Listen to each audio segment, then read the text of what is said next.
ओम अखंडानंद संबोधो वंदनाद्यस्य जायते गोविंदं तमहं वंदे चिदानंदतनुं गुरुं शंकरं शंकराचार्यं केशवं बादरायणं सूत्रभाष्य कृतौ वंदे भगवन्तौ पुनः पुनः ईश्वरो गुरुरात्मेति मूर्तिभेदविभागिने व्योमवद्व्याप्तदेहाय दक्षिणामूर्तये नमः।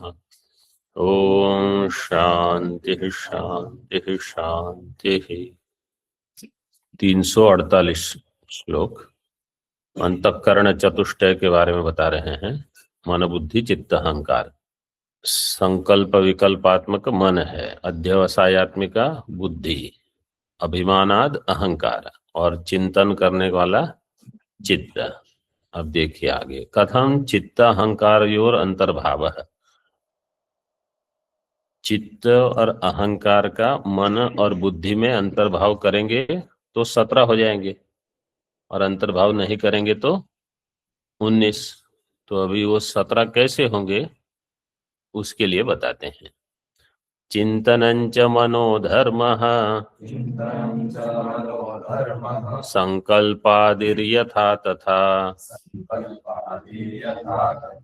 अंतर्भावो मनस्येव सम्यक् चित्तस्य सिद्ध्यति।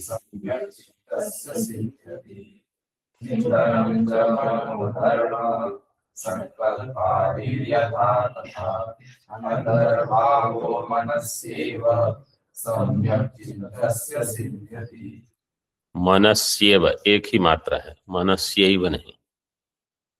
यथा संकल्पादि मनोधर्मों तथा चिंतनंच मनोधर्मो भविष्यति।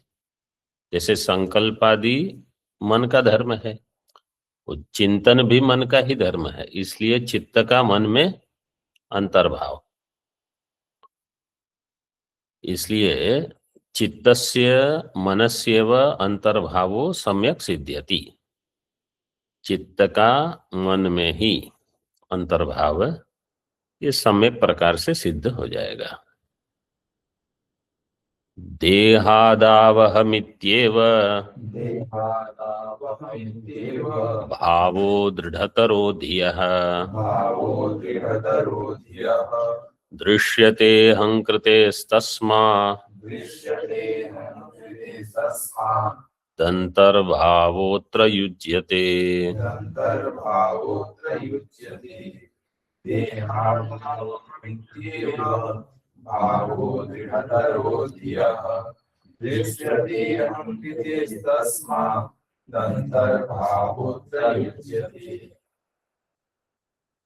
देहादौ अहम इति एव धियः दृढ़तरो भावः। देहादौ अहम इति एव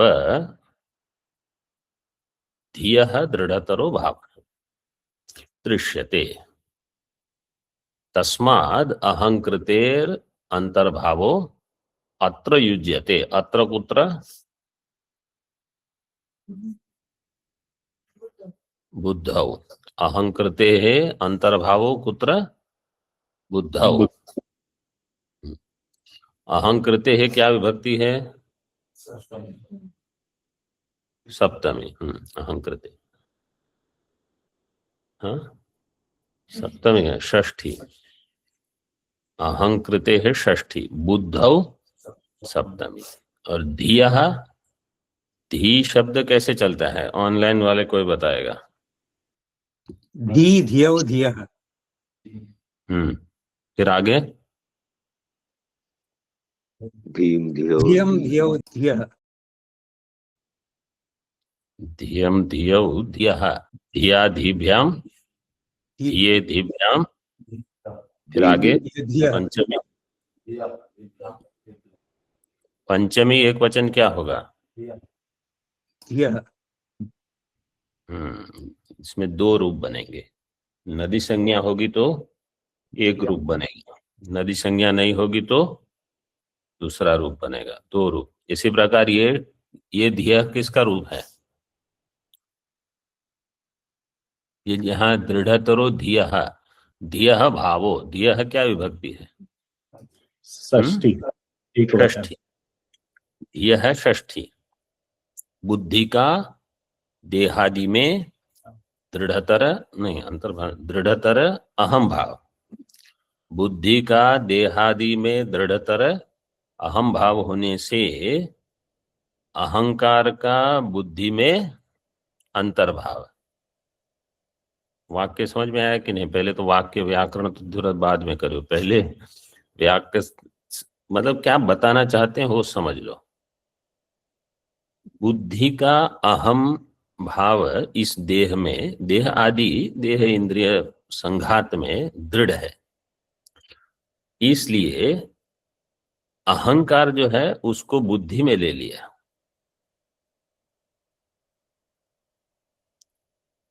बुद्धि का देह में अहम भाव है, इसलिए इस अहम भाव वाले अहंकार का अंतर्भाव कर दिया बुद्धि में। बुद्धि ही अहम रूप से भास रही है, इसलिए ये तो हो गया, बुद्धि ही अहम प्रकार से भासती है। अब ये जो धिया है दीर्घ इकारांत शब्द, उसको अगर नदी संज्ञा प्राप्त होगी तो रूप क्या बनेगा? धियाह। नदी संज्ञा प्राप्त नहीं, हाँ, धियाह बनेगा अगर नदी संज्ञा होगी। नदी संज्ञा नहीं होगी तो धिया। तो ये जो रूप है ये नदी संज्ञा अभाव वाला रूप है। तो जब नदी संज्ञा नहीं हुई तो धी में क्या सुप्रत्यय क्या लगेगा? षष्ठी एक वचन का गस, गस का रह जाएगा अस, फिर आगे वो गीत प्रत्यय है, इसलिए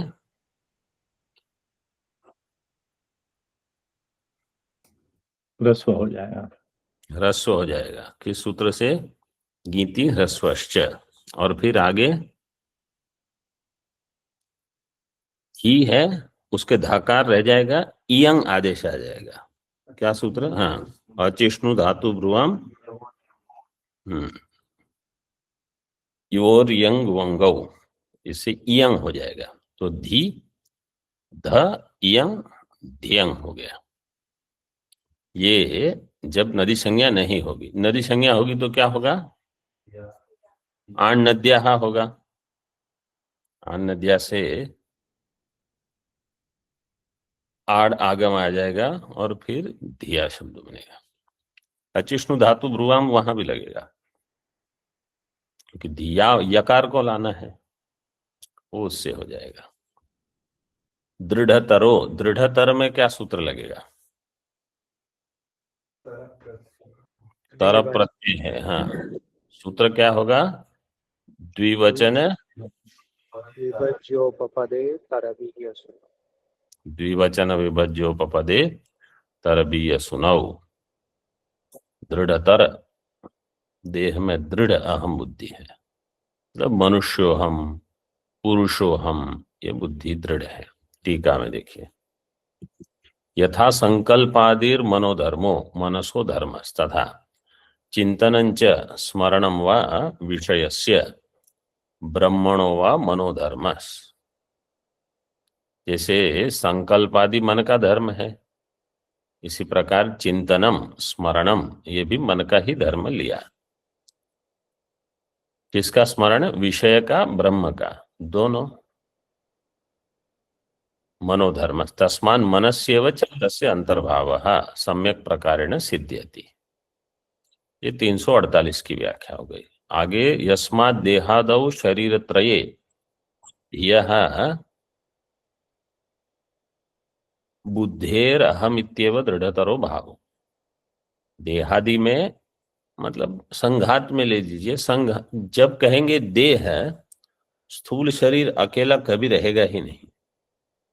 स्थूल शरीर होगा, मतलब मृत अवस्था में अगर सूक्ष्म शरीर वहां से चला गया तो कुछ अहम भाव रहेगा नहीं वहां।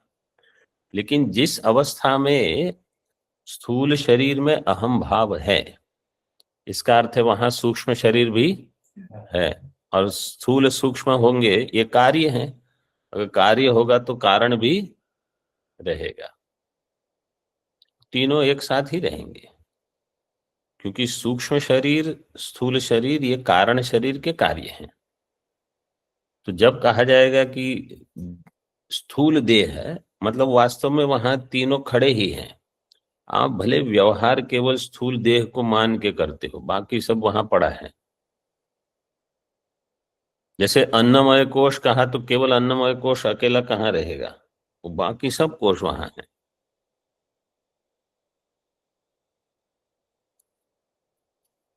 शरीर त्रये धियः बुद्धेः अहम इति एव दृढ़तरो भावो, अत्यंत दृढ़ विपरीत संस्कार, ये विपरीत संस्कार है दृश्यते। तस्माद अत्र बुद्धौ अहंकृतेर अंतर्भावो युज्यते, इसलिए बुद्धि में अहंकार का अंतर्भाव,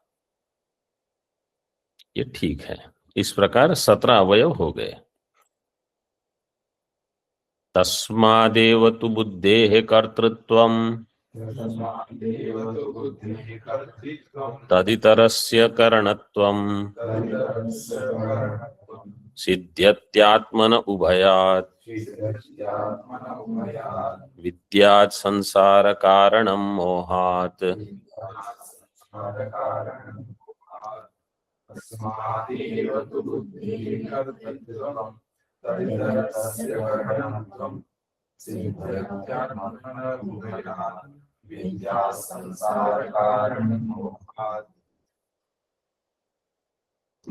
यह विभाग, ये सुंदर, ये श्लोक आपको, मतलब यहाँ जो बताया है 350 में, ये अन्य वेदांत के प्रकरण ग्रंथ में नहीं उपलब्ध हो, कहीं कहीं एकाध कहीं हो जाता है, बाकी लगभग कहीं नहीं मिलेगा।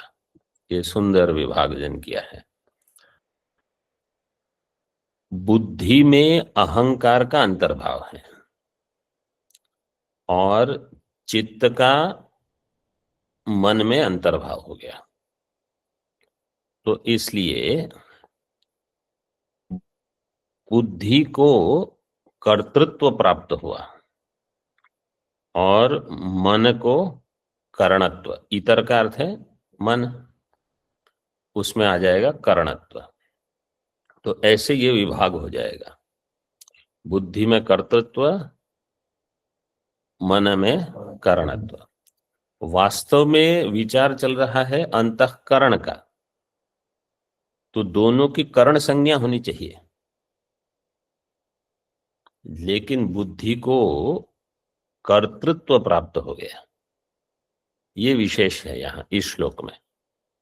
क्योंकि जब हम कहते हैं अंतःकरण चतुष्टय, तो आपका कहना यह है कि ये करण है, तो प्रश्न होगा कि अगर ज्ञानेन्द्रियां करण है, कर्मेंद्रियां करण है, प्राण जड़ है, और इस सूक्ष्म करण को, अंतःकरण को आप करण संज्ञा देते हो, तो कर्ता कौन है? क्योंकि करण का स्वातंत्र्य नहीं है, वो तो किसी कर्ता को उसको लेना पड़ेगा, फिर उसका उपयोग करेगा वो। तो कर्ता कौन बनेगा यहाँ? तो साधारण जैसे तत्वबोध आदि में ये विचार नहीं होता कि कर्तृत्व किसका है, वो अंतःकरण चतुष्टय और आगे बढ़ो। लेकिन यहाँ ग्रंथकार ने ही ये विभाजन कर दिया, बुद्धि का कर्तृत्व होगा। बुद्धि में कर्तृत्व क्यों मानना पड़ेगा? इसमें भी दो चीजें हैं। क्योंकि वेदांत में हम जीव को कर्ता मानते हैं कि अकर्ता मानते हैं? वास्तव में जीव वास्तव में अकर्ता है, जीव में कर्तृत्व नहीं मानते हम। तो जीव में कर्तृत्व कहां से आया, ये प्रश्न होगा। कि अगर जीव कर्ता नहीं है तो कार्य तो यही करता है, मतलब कर्तृत्व भोक्तृत्व लेकर वो चलेगा। तो हम कहेंगे उपाधि से कर्तृत्व आया है जीव में। वेदांत में अगर आप जीव को कर्ता मान लोगे तो अकर्ता कभी होगा ही नहीं, फिर उसका ब्रह्म के साथ ऐक्य संभव नहीं है। इसलिए आपको आरंभ से ही एक स्पष्ट रखना पड़ेगा कि वास्तव में जीव कर्ता नहीं है, जीव में कर्तृत्व औपाधिक है। अब औपाधिक है तो कहीं अन्य से आएगा, तो अन्य कहां से लाओगे? क्योंकि आपने अंतःकरण को तो करण संज्ञा दे दी, तो कर्तृत्व कहां है? और अगर आप जीव को पहले से कर्ता मानोगे तो वो कर्तृत्व कभी जाएगा नहीं। तो इसलिए ये विभाजन करके देखो इन्होंने क्या कर दिया, जीव अकर्ता है, कर्तृत्व बुद्धि में है, जीव का बुद्धि के साथ तादात्म्य अध्यास, अन्योन्य अध्यास होने से बुद्धि का कर्तृत्व जीव में भासता है, इसलिए जीव अपने आप को कर्ता मानता है। तो जब उपदेश होता है कि तुम असंसारी हो, तुम ब्रह्म हो, तुम क्षेत्र नहीं हो, तुम क्षेत्रज्ञ हो, तो इस कर्तृत्व को आप छोड़ सकते हो, अपने से अलग देख सकते हो। लेकिन जीव को भी वो जीवत्व भी उपाधि की वजह से ही हुआ है। नहीं तो वो तो यही उपाधि है, वो और कौन सी उपाधि? बुद्धि है। जीव को अगर कर्तृत्व मानेंगे, जीव को कर्तृत्व मानेंगे मतलब सोपाधिक जीव ही सोपाधिक है, नहीं तो नहीं, जीव सोपाधिक है मतलब जीव वस्तु अगर सोपाधिक है तो ठीक है, तो किस जीव मतलब उपाधि से, उपाधि की वजह से जीवत्व का प्राप्त हुआ है। ब्रह्म उपाधि से जीव बन गया, ठीक है। अगर आप ऐसा कहोगे ब्रह्म उपाधि से जीव बन गया, तो फिर आपको क्या कहना पड़ेगा, वहां उपाधि क्या है?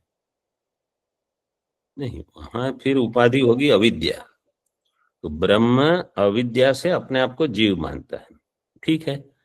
फिर अविद्या से कर्तृत्व मानोगे, कर्तृत्व जीव में कहां से आया? अविद्या से। तो अविद्या का कार्य है अंतःकरण। या तो आप सभी के लिए एक ही उत्तर दो अविद्या से, लेकिन विभाजन करना पड़ेगा। अविद्या में कहीं अंतःकरण है, अविद्या में कहीं कर्म है, कर्म के कारण सुख दुख होते हैं। अब ये भी कह सकते हो जीव में सुख दुख क्यों है? अविद्या से। अथवा कहो सुख दुख क्यों है? कर्म से। उत्तर दोनों होंगे। जितना आपको स्पष्टीकरण जिस स्तर पर चाहिए उतना आपको विभाजन करना पड़ेगा। ये सारे मतलब सब मिला के जीव संज्ञा हुआ है, ऐसे अंतःकरण इत्यादि जीव सब सुधारित इत्यादि। वो जो जीव की अधिष्ठान जो है ना, चैतन्यम यदधिष्ठानम, तो सब मिला करके ही जीव। हाँ, और फिर ये अंतःकरण तो उसी का अंतर्भूत हो गया ऐसे। नहीं तो जब हम कहते हैं ये 3 मिलाकर जीव हो गए अथवा 5 मिलाकर जीव हो गए, समझो स्थूल शरीर, सूक्ष्म शरीर, कारण शरीर, चिदाभास और शुद्ध चैतन्य, ये 5 मिलकर जब जीव संज्ञा हुई, तो फिर इसमें भी प्राधान्य न जो चिदाभास है उसी को जीव संज्ञा प्राप्त होती है। अगर आप कहोगे 5 में से मुख्य किसको, तो इसको जीव कहा जाएगा। क्यों? क्योंकि जो इहलोक परलोक गमन करेगा वो यह नहीं करेगा, ठीक है। और इनमें से स्थूल शरीर तो जाएगा नहीं, और सूक्ष्म शरीर, कारण शरीर, ये चिदाभास तो साथ में ही रहेंगे। तो गमनागमन वास्तव में जो सूक्ष्म शरीर का है उसके साथ चिदाभास का गमनागमन होगा, तो उसको जीव संज्ञा मुख्य रूप से प्राप्त होती है। तो जब हम कहेंगे कि इस चिदाभास में कर्तृत्व कहां से आया, तो सूक्ष्म शरीर से आएगा, तो बुद्धि से। चिदाभास अपने आप में कर्ता नहीं है, तो कर्तृत्व कहीं से आपको दिखाना पड़ेगा। तो इसलिए आचार्य ने यहाँ जो विभाग किया है बुद्धि का कर्तृत्व, ये बिल्कुल समीचीन है।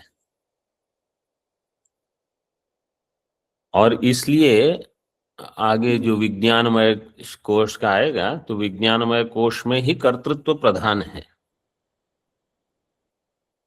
टीका में देख लीजिए। तस्माद एव तु बुद्धेः कर्तृत्वम तदितरस्य मनसस्तु करणत्वम सिद्ध्यति। इसलिए बुद्धेः कर्तृत्वम और मन का करणत्वम ये विभाग हो जाएगा,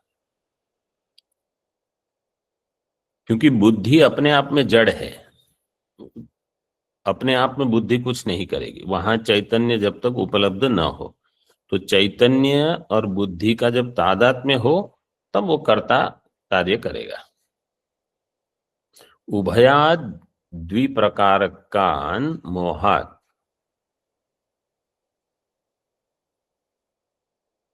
उभयात के बाद क्या है?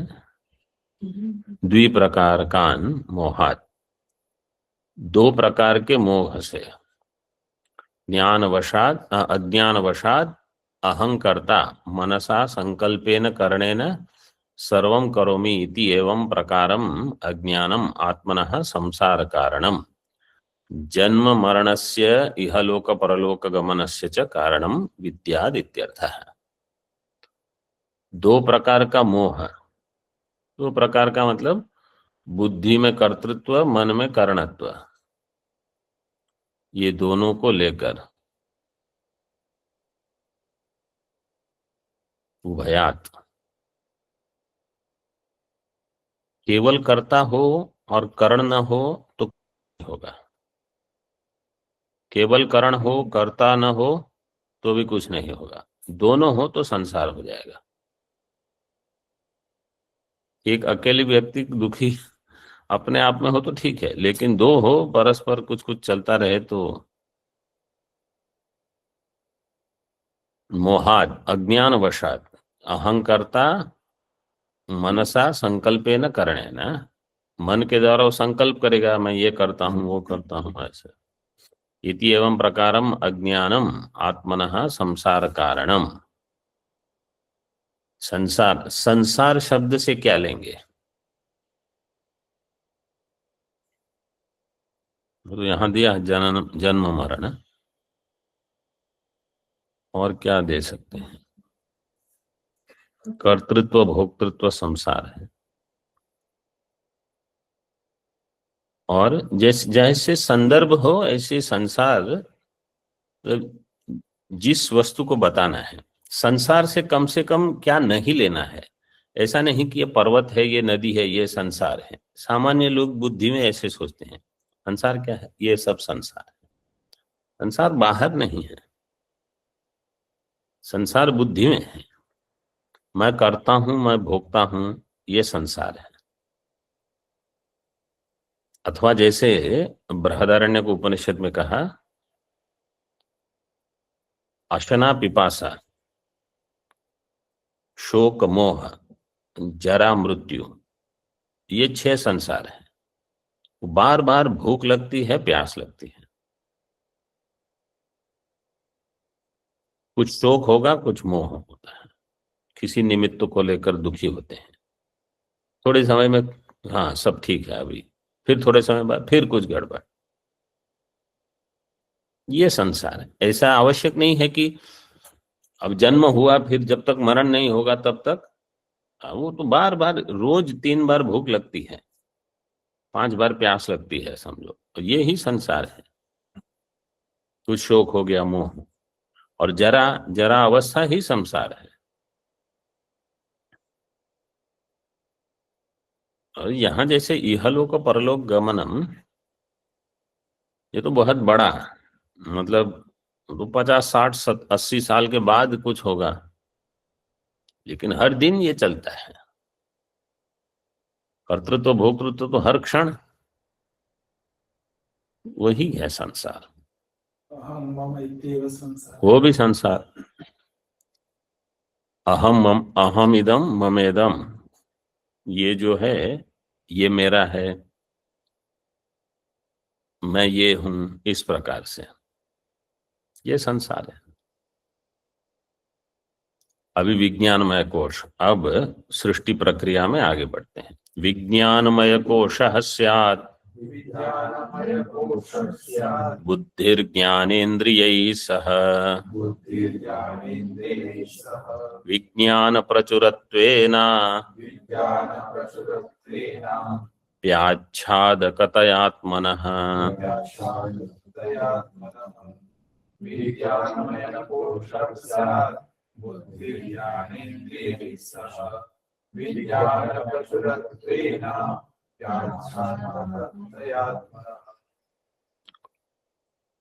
थोड़े 2-3 पाठ पहले हमने ज्ञानेंद्रिय और कर्मेंद्रिय शब्द पर विचार किया था, शायद पिछले पाठ में या उसके पहले। तो समास का विग्रह इस पर चर्चा हुई थी। तो निष्कर्ष क्या निकला था उस चिंतन का?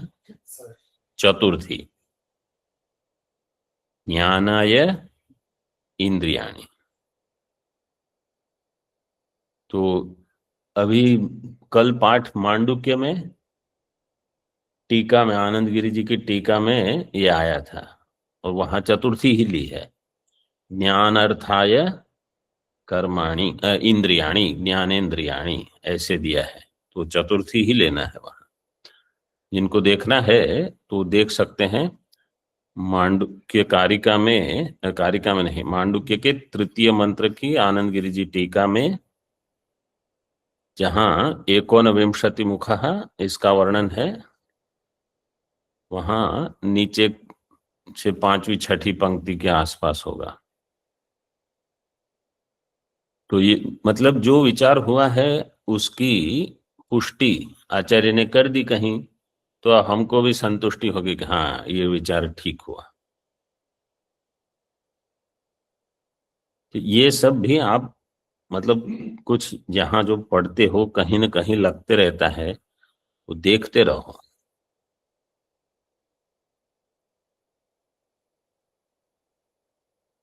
विज्ञानमय कोशः स्यात् बुद्धि ज्ञानेन्द्रियैः सह।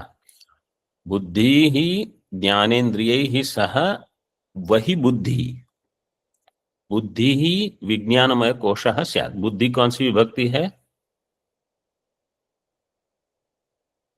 इतना समय कहाँ लगता है उसको देखने में।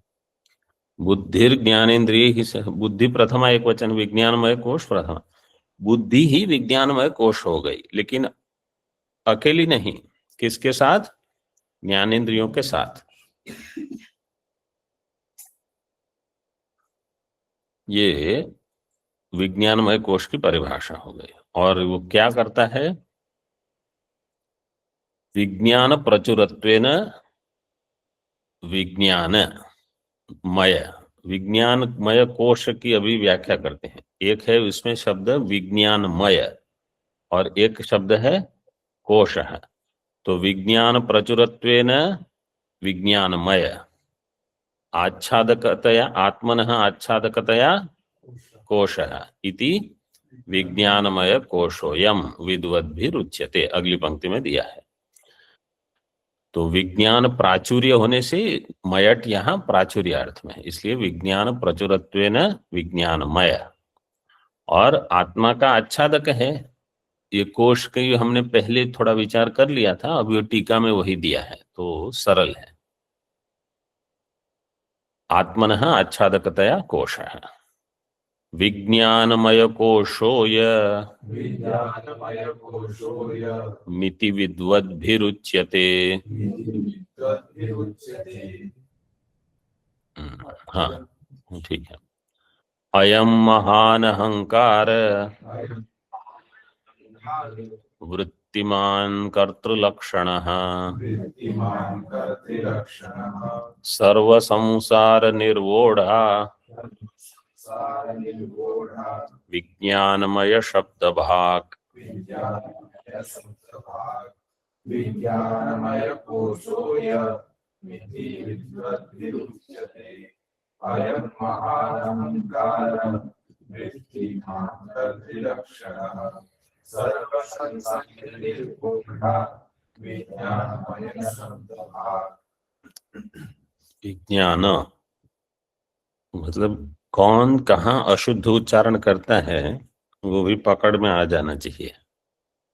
आचार्यों को ये सब जहाँ अधिक विद्यार्थी हो वहां भी हो जाए, क्योंकि इतना तो जानते ही हैं कि कहाँ से शुद्धि होगी, कहाँ से किस शब्द में अशुद्धि हो सकती है, और सबका स्वर जानते हैं। विद्वद् भी अयम विज्ञानमय कोश इति उच्यते। विद्वानों के द्वारा इसको विज्ञानमय कोश कहा जाता है।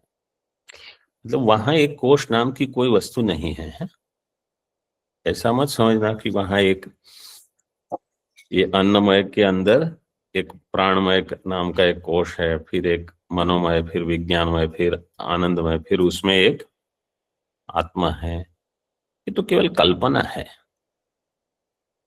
5 कोश की कल्पना तैत्तिरीय उपनिषद में की है। वास्तव में तो बुद्धि एक करण है, मतलब कर्ता जिसको यहां कह दिया, बुद्धि और ज्ञानेंद्रिय, इसको लेके एक कोश की कल्पना हो गई। मन और ज्ञानेंद्रिय को लेकर एक अलग कोश की कल्पना, कर्मेंद्रिय और प्राण को लेकर एक अलग कोश। ऐसे 3 कोश सूक्ष्म शरीर के बता देंगे, प्राणमय, मनोमय, विज्ञानमय। वास्तव में वहां कोई कोश नहीं है, लेकिन ये कार्य साथ में करते हैं। बुद्धि और ज्ञानेंद्रियां जब साथ में काम करती हैं तो आप समझ लो ये कर्ता प्रधान हो गया, इसलिए इसको विज्ञानमय कोश कहा। इसकी विस्तृत विचार व्याख्या तैत्तिरीय में मिलेगी। विज्ञानम यज्ञम तनुते कर्माणि तनुते पिचय, ये सब वहां है। और मन के साथ जब ज्ञानेंद्रिय होंगी तो ये मनोमय कोश होगा। अयम कर्तृलक्षणः महान अहंकार वृत्तिमान। अयम अयम विज्ञानमय शब्द भाग उत्तरार्ध में दिया है। ये विज्ञानमय कोश शब्द का जो भाजन करने वाला है वह विज्ञानमय कोश शब्द भाग महान अहंकार वृत्तिमान कर्तृलक्षण है। ये कर्ता के लक्षण वाला महान अहंकार वृत्तिमान। तो महान अहंकार का अर्थ है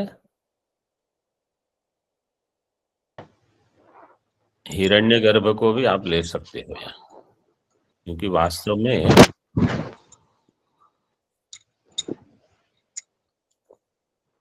मुख्य विज्ञानमय उसी का है, समष्टि। लेकिन व्यष्टि फिर विभाग करके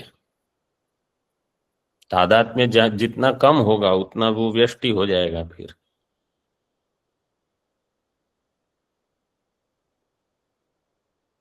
तो महान अहंकार वृत्तिमान कर्तृलक्षण सर्व संसार निर्वोढ़ा। निर्वोढ़ा क्या शब्द है ये?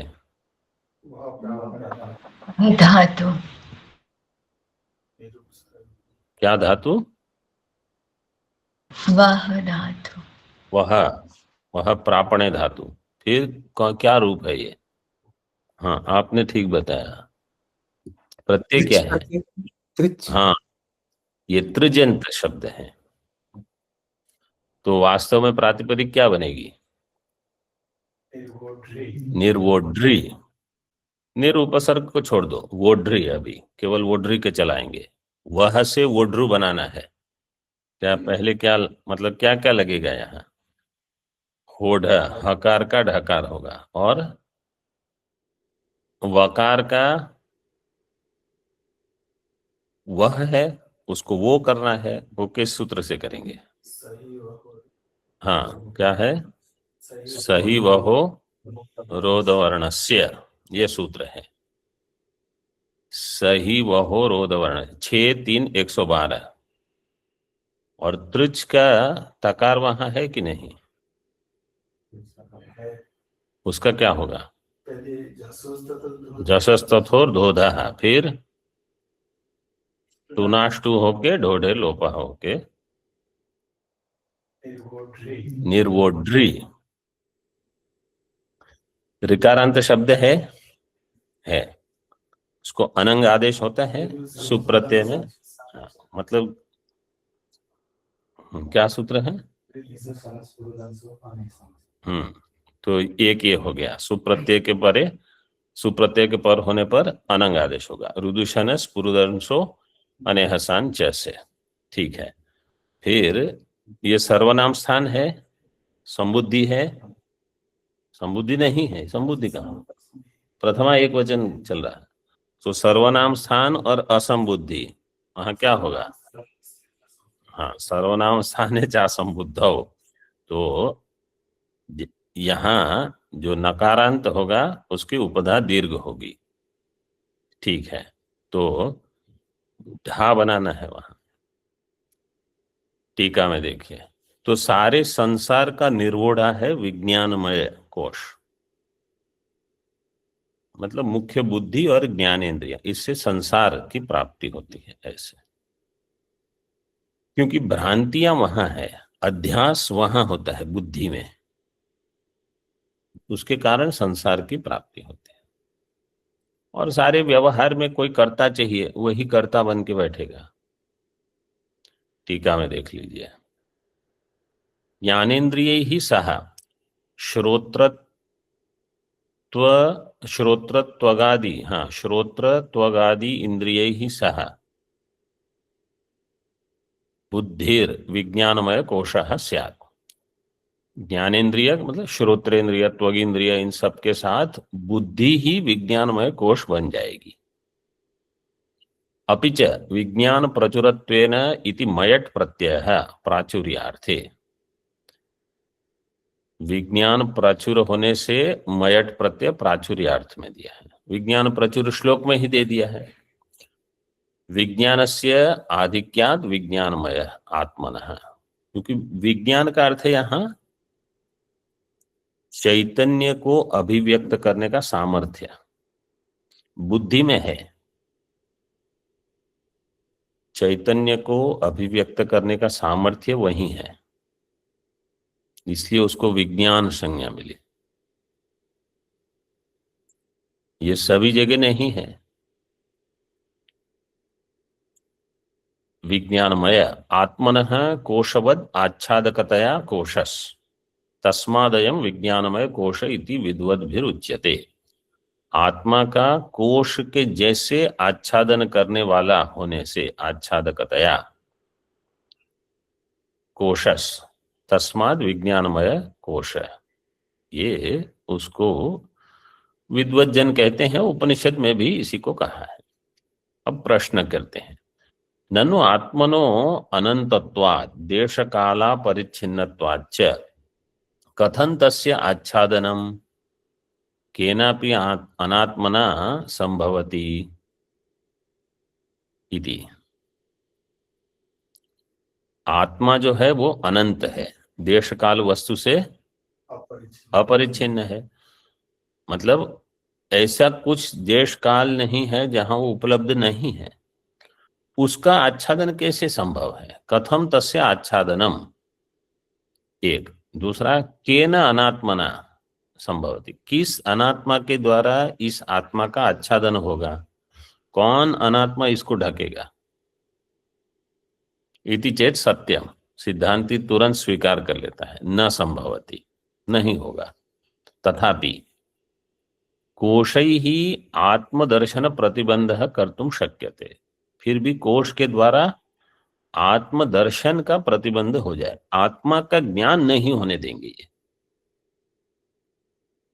कोश का अर्थ जैसे हम कहते हैं आत्मा वारे द्रष्टव्य है, मतलब आत्मा का ज्ञान प्राप्त करो, आत्मा का विचार करो, आत्मा का चिंतन, ये रोक देगा वो।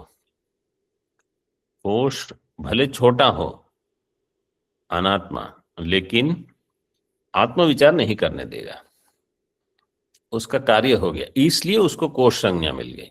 तो उपलब्धि का वो अभिव्यक्त होने का स्थान है, तो फिर आच्छादन फिर क्यों होगा? क्या उपलब्धि का वही स्थान है, वो आच्छादन कैसे बना? तो जब वहां रजोगुण तमोगुण हो, वह आज्ञा है आगे। तथापि कोशैर आत्मा दर्शन प्रतिबंध कर्तुम शक्यते, परांचि खानी व्यतृणत स्वयंभू तस्मात् परांग पश्यति नान्तरात्मन। तो ये स्वाभाविक ये परिस्थिति है। क्यों? क्योंकि इंद्रियां बहिर्मुख बनाई गई हैं, अंतःकरण मतलब मन भी बहिर्मुख है। इसलिए वास्तविकता यह है कि परांग एवं पश्यति न अंतरात्मा। तो कोई कहेगा कि यही कारण है, इसी से आत्मा का भी ज्ञान करना है, बुद्धि से ही, तो ज्ञान कैसे होगा? तो फिर उत्तरार्ध में क्या है? कश्चित धीरा प्रत्यगात्मानम ऐक्षत। कोई धीर बनेगा, लेकिन उसके लिए क्या करना पड़ेगा? उसको क्या बनना पड़ेगा? आवृत्त आवृत्त चक्षु आवृत्त चक्षु बनना पड़ेगा। अमृतत्वम इच्छन। अगर अमृतत्व की कामना है तो आपको, मतलब ये जो कोश है उस कोश का छेदन करना पड़ेगा। आगे दिया है थोड़ा, कोशाः पुरुषस्य विवेक सामर्थ्यम आच्छादयन्ति। ये सारे कोश क्या करते हैं? विवेक के सामर्थ्य को ढक देते हैं। तो फिर जैसे अन्नमय कोश भी, वो इसमें अहम बुद्धि बढ़ा देता है देह में, वो विवेक सामर्थ्य कम हो गया। प्राणमय इतना नहीं करेगा क्योंकि हम वहां ध्यान नहीं देते। मनोमय करता है, विज्ञानमय करता है। तो उनका मुख्य कार्य ही है कि विवेक के सामर्थ्य को ढक देना।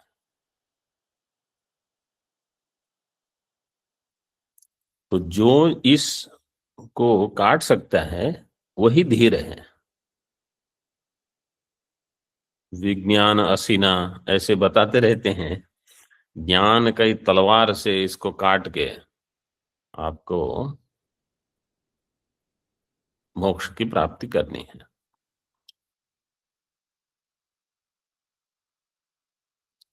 जैसे विवेक चूड़ामणि में वो श्लोक है,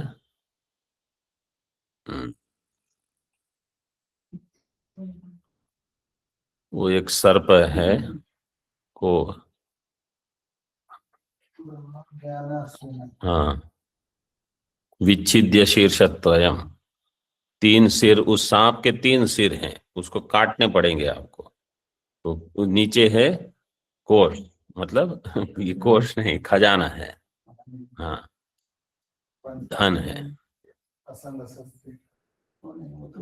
हाँ हाँ। मतलब कहीं भी मुख्य अभी विचार क्या हो गया कि ज्ञान के द्वारा आपको ये जो आत्मा के सामर्थ्य को अथवा आत्मा के अपरिच्छिन्नत्व को जो ढक देता है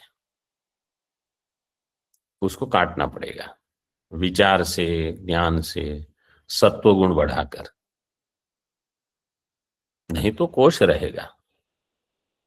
तो उपलब्धि का द्वार वही है, बुद्धि ही है और कुछ नहीं। लेकिन वो अपने आप में तो अगर हो जाता, इतनी पूरे सृष्टि में समझो 500 करोड़ जीव हैं, उसमें से 450 करोड़ के तो ढका हुआ है और बाकी कुछ होंगे वो प्रयास करते हैं, तो उनका कुछ कम हुआ है। तो कम से कम दिन में 2-4 बार तो समझ ही लेते हैं कि मैं ब्रह्म हूं, मैं अकर्ता हूं, मैं क्षेत्रज्ञ हूं, ऐसे। बाकी को नहीं होता। इसको समाप्त कर देते हैं। अयम विज्ञानमय कोशो महान अहंकार वृत्तिमान, अहंकाराकारिता वृत्तिर्यस्य सह अहंकार वृत्तिमान।